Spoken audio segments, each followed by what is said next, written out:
ஒளி வெவ்வேறு ஊடகங்கள் வழியாகச் செல்லும்போது வளைந்து செல்லும் நிகழ்வின் பெயர் என்ன? ஏ. விலகல். பி. ஒளிவிலகல். சி. பிரதிபலிப்பு. டி. துருவமுனைப்பு. பதில் பி. ஒளிவிலகல். மின் கட்டணத்தின் அடிப்படை அலகு என்ன? ஏ. ஜூல். பி.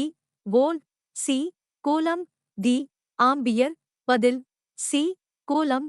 பின்வருவனவற்றில் ஒலி அலைகளின் சிறப்பியல்பு எது? ஏ. அவை குறுக்கு அலைகள். பி. அவை வெற்றிடத்தின் வழியாக பயணிக்க முடியும். சி. அவை பயணிக்க ஒரு ஊடகம் தேவை. டி. அவை ஒளியை விட வேகமாக பயணிக்கின்றன. பதில் சி. அவை பயணிக்க ஒரு ஊடகம் தேவை. பொருட்களை பெரிதாக்க எந்த வகையான லென்ஸ் பயன்படுத்தப்படுகிறது?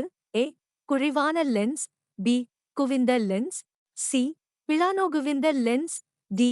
உருளை லென்ஸ். பதில் பி. குவிந்த லென்ஸ். ஒரு பொருளின் மீது செயல்படும் விசை பூஜ்யமாக இருக்கும்போது அதன் உந்தத்திற்கு என்ன நடக்கும்? ஏ.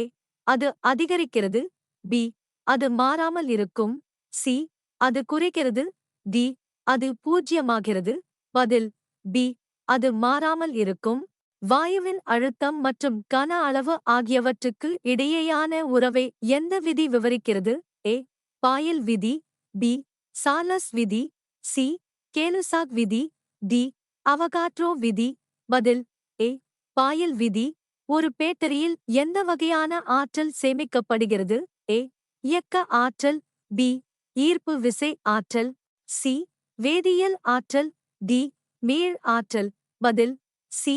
வேதியியல் ஆற்றல். ஒரு பொருளின் வேகத்தை இரட்டிப்பாக்குவதன் விளைவு அதன் இயக்க ஆற்றலில் என்ன? ஏ. அது 2 மடங்கு பெரியதாகிறது. பி. அது 4 மடங்கு பெரியதாகிறது. சி. அது பாதி பெரியதாகிறது. டி. அது அப்படியே உள்ளது. பதில் பி.